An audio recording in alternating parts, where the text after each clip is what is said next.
But man, if I can just have a job where I'm passionate about what I'm doing, come on now. That's Yeah. awesome. You don't have to Yeah. work a day in your life if you love what you're doing.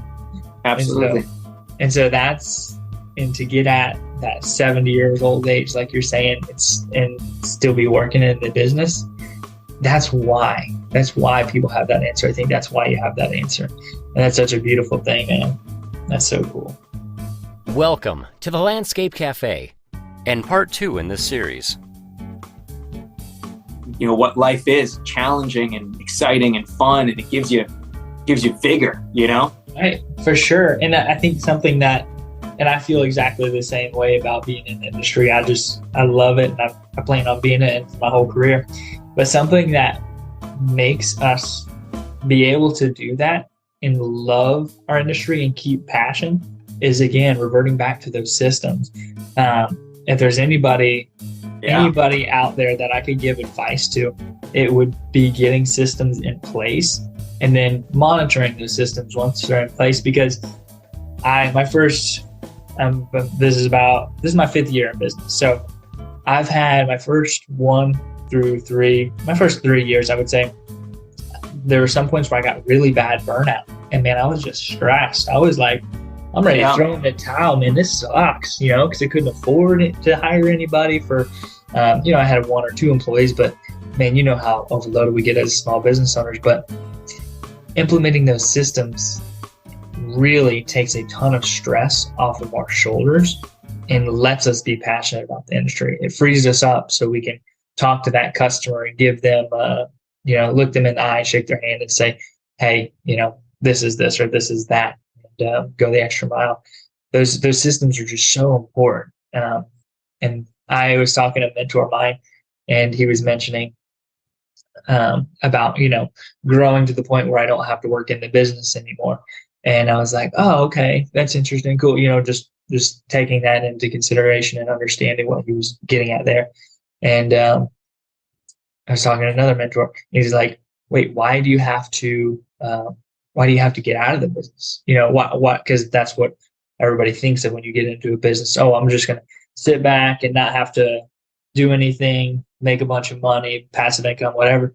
He's like, if you just worked in it, a couple hours a day, maybe 5 hours a day, and did the stuff that you actually enjoy in the business and are passionate about, and all the day-to-day tasks, delegate those to somebody else, systemize everything, and just be passionate. And I was like, wow, that is exactly what I want. Like, I don't need a ton of money. I don't want a ton of money. I mean, obviously I want to be comfortable. I want to have a nice house to go home to at the end of the day and food for my family. But man, if I can just have a job where I'm passionate about what I'm doing, come on now. That's awesome. Yeah. You don't have to work a day in your life if you love what you're doing. Absolutely. And so and to get at that 70 years old age, like you're saying, and still be working in the business, that's why people have that answer. I think that's why you have that answer. And that's such a beautiful thing, man. That's so cool. I remember driving home one night after a really hard day and week and month. And it was probably 3 years ago now. And I said to my wife on the phone on the way home, stuck in traffic, late. And my first son had been born. And, the first year, obviously the mom does a lot of that. You help as much as you possibly can, but, they're being breastfed and, there's only so much you could do, you provide a bottle, you can change diapers and all that. But I remember, missing a lot of, my first son's, first year working so late.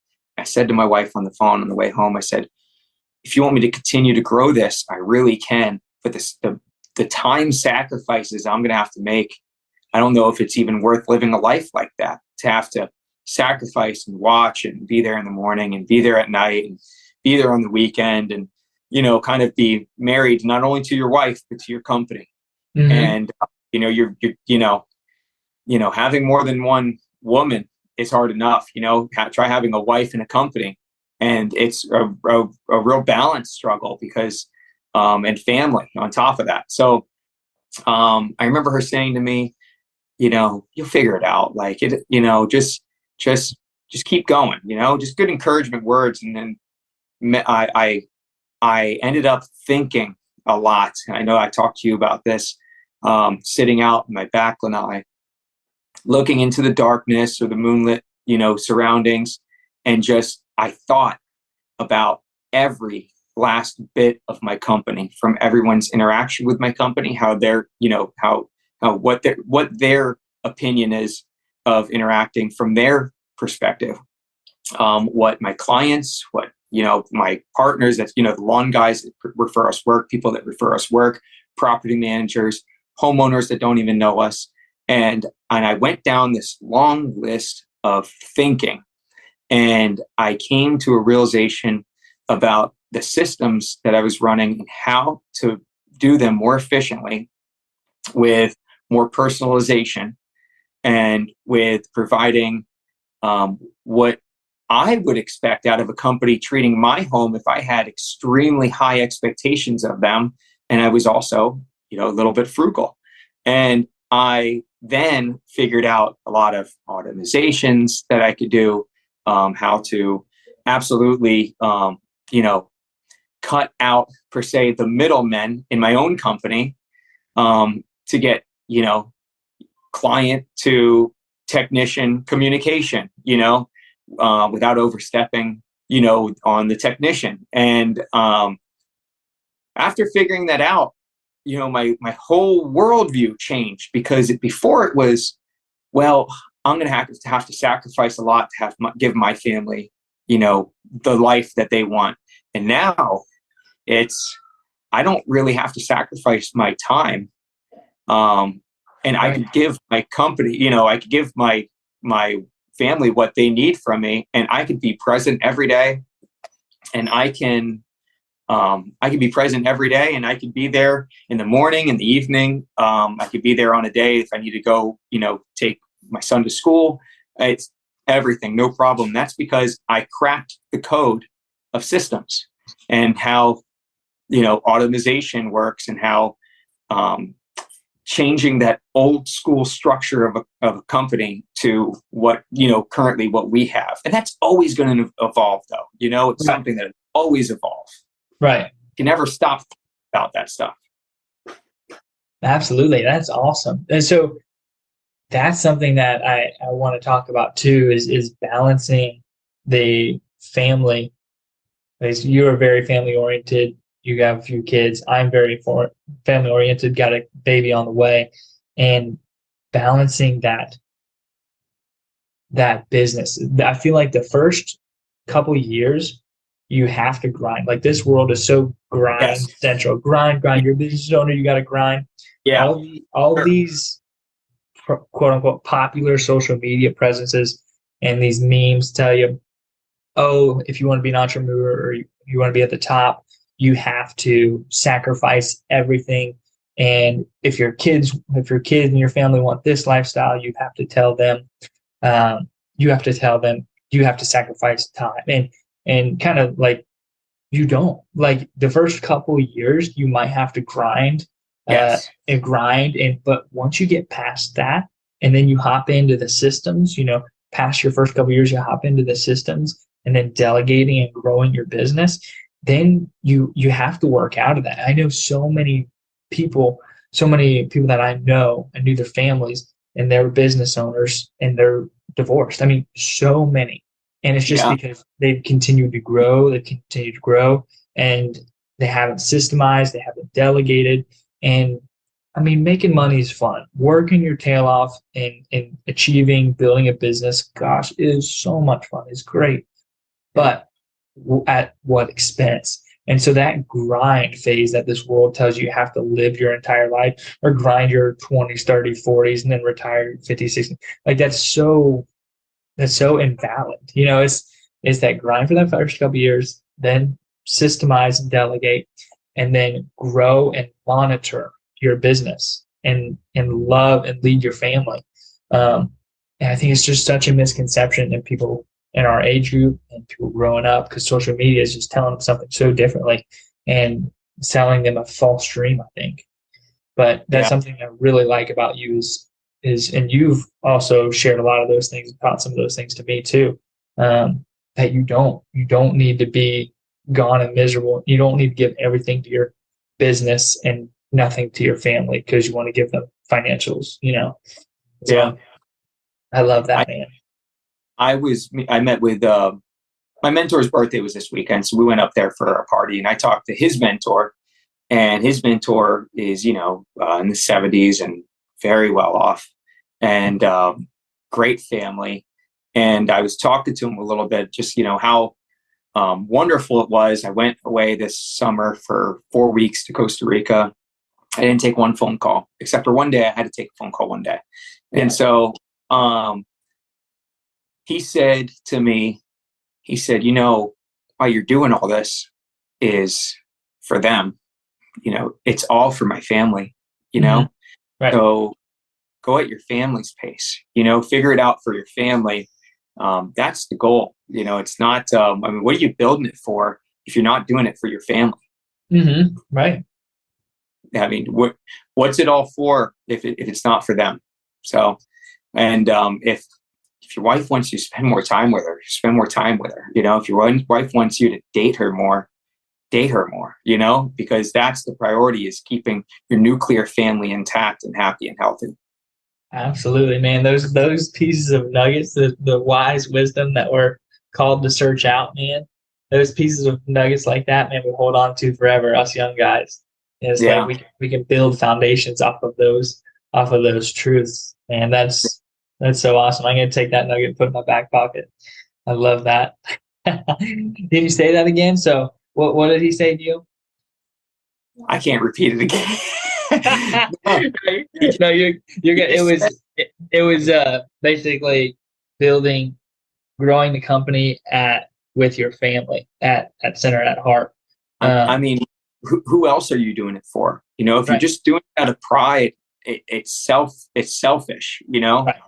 And you need to be doing it with your family and at your family's pace.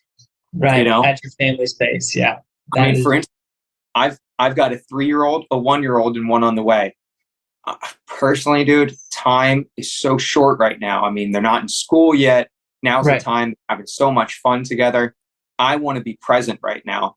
I mean, can I go out and do, 100% more than what I'm doing, 80% more of what I'm doing? Absolutely.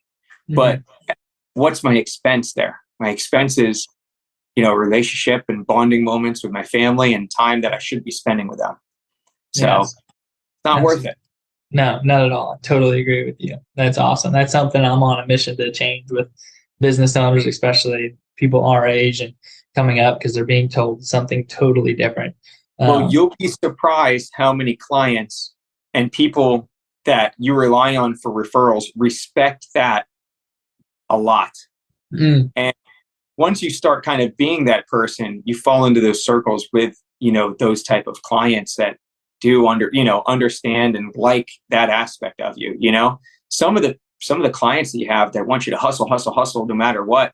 I mean, they don't even want to pay, Right. So I mean, they're like the worst ones. Right. Exactly. I don't care.